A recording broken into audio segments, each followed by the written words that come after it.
The shrill blast of the fire alarm had barely faded when the gym doors burst open, filling the morning air with a rush of panicked footsteps and shouted orders.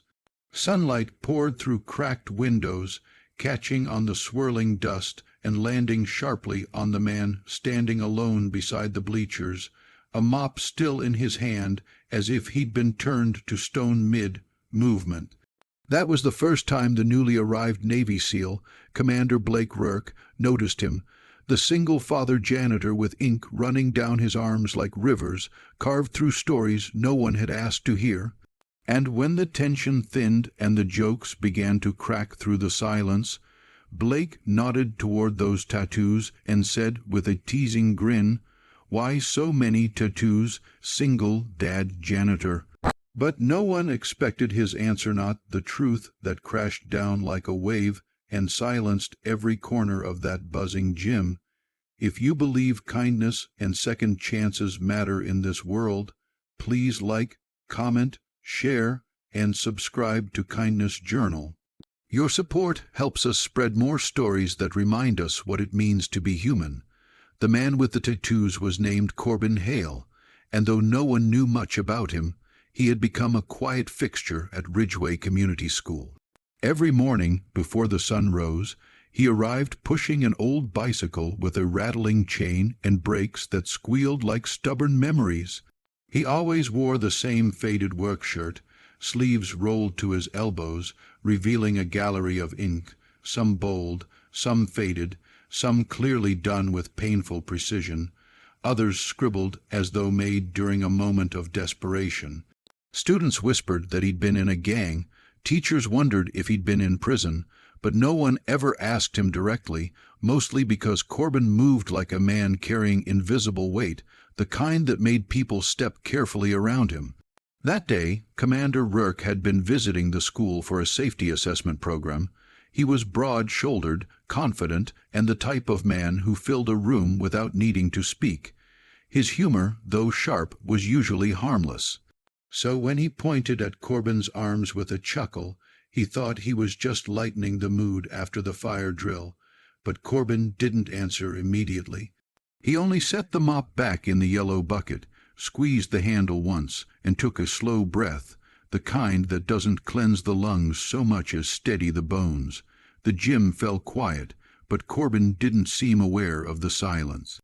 Instead, he looked at his own arms as if studying someone else's life, someone else's decisions, and then, in a voice quiet enough that everyone had to lean in just slightly, he said, "Every one of these is a promise, and most are to someone I failed." No one knew what that meant. Blake certainly didn't, but something in the way Corbin said it, soft, steady, without a trace of anger, made the SEAL's grin fade. The other staff looked away, pretending they hadn't heard, but now the air around Corbin felt charged, alive, trembling with something heavy. Corbin took off his work gloves then, stuffing them into his back pocket. He didn't know why he was speaking, not really. He wasn't the type to explain himself, and he had learned long ago that most people weren't listening anyway. But that morning something cracked inside him, something small but undeniable, as if the weight he carried had grown too heavy to keep hidden. He lifted his left arm first. The tattoo, stretching from wrist to elbow, showed a little girl's hand gripping a feather. Beneath it, in looping script, were the words "Fly home soon." Corbin's jaw tightened, but he didn't hide it. "This was for my daughter," he said, still staring at the ink.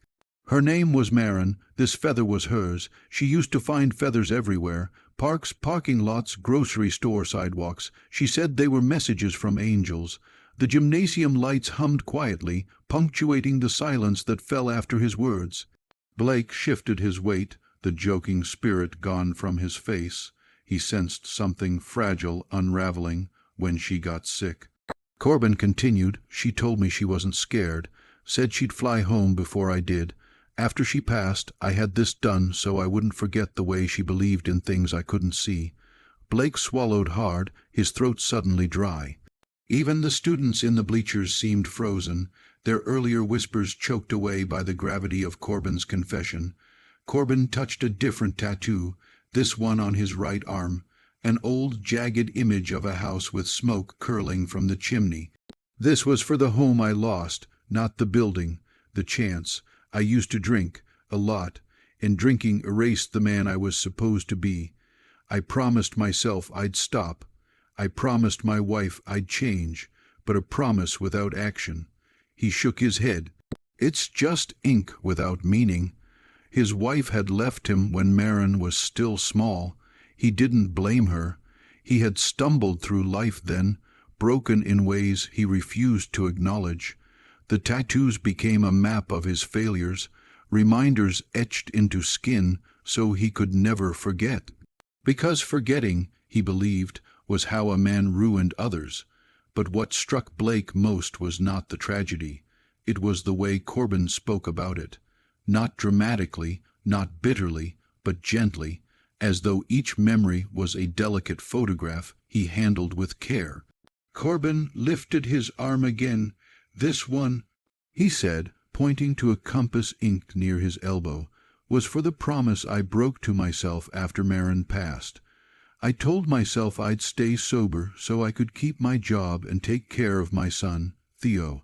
I messed up again, lost everything for a while, except him, and he deserved better. Theo was the reason Corbin worked the janitor job. Morning shifts, night shifts, whatever he could take. He packed lunches in reused bread bags, stitched holes in Theo's backpack, and rode that rusty bicycle to work because fixing the car cost more than he had. And while other parents dropped off their children with coffee in hand and confidence in their step, Corbin always arrived breathless, balancing exhaustion with determination, hoping Theo never saw how hard the world pressed on his shoulders. Commander Rourke had seen hardship. He had been a SEAL long enough to recognize the look in a man's eyes when life had dragged him across the coals, but he had never seen someone carry it with such quiet dignity. He stepped closer, no longer the joking visitor, but a man humbled by the truth standing in front of him. Corbin continued, voice steady. People think tattoos tell stories. Mine do, but not the kind you brag about. These are reminders of what not to repeat. These are the things that made me wake up, get sober, and stay sober. These are how I keep myself from slipping back. He paused, glancing around the gym, as though suddenly remembering he wasn't alone. Theo deserves a father who shows up. He added simply, so I work, I try, even when it's hard, especially then. Blake nodded slowly. In his world, bravery was measured in action, the rush toward danger, the willingness to sacrifice, but Corbin's courage was quieter, built from stubborn endurance rather than adrenaline. And in that moment, Blake understood that there were battles fought every day by men no one noticed, men like Corbin, who carried their war on their skin. Days passed after the encounter, but the story didn't stop there. Something about Corbin stayed with Blake long after he'd left the school. He found himself returning, first for follow-up assessments, then under the excuse of meeting the principal, and finally because he couldn't shake the feeling he was meant to do something. It was during one of those visits that Blake saw Corbin eating lunch alone outside, sitting beneath the shade of a maple tree. His lunch was simple, 2 apples and a sandwich wrapped in foil. Blake approached and sat beside him without asking permission. Corbin didn't seem bothered. I owe you an apology, Blake said quietly, for the comment. I thought it was harmless. Corbin shrugged. You didn't know. Most don't. Knowing now, Blake said, I want to help. Corbin frowned slightly, unsure what he meant. But Blake didn't elaborate. Not yet. Instead, he visited more often, speaking with teachers, learning about Theo's grades, his interests, and the way the boy always smiled when his father arrived to pick him up. Blake saw potential in both father and son, potential that just needed a door opened. Weeks later, Blake invited Corbin to a community support program for parents rebuilding their lives.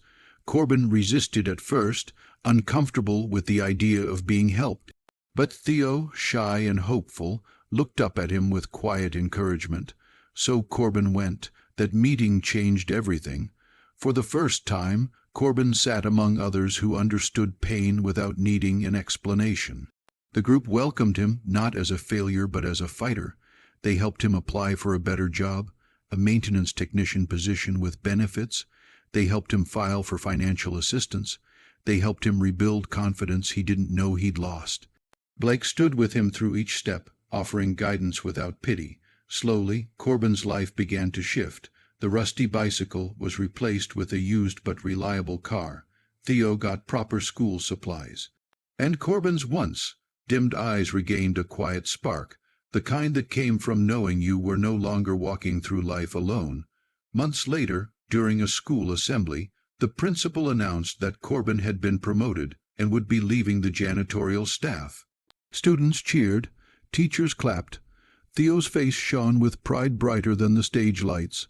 Blake stood in the back, arms crossed, watching the transformation with deep respect. After the ceremony, Blake approached Corbin with a small smile. "You did the work," he said. "I just pointed a flashlight at the path." Corbin nodded, emotion swelling but contained. Still, he whispered, "Thank you." And so the tattoos on Corbin's arms did not disappear. They didn't fade or lose their meaning. Instead, they became markers of survival, proof of the journey he had walked and the distance he still hoped to go.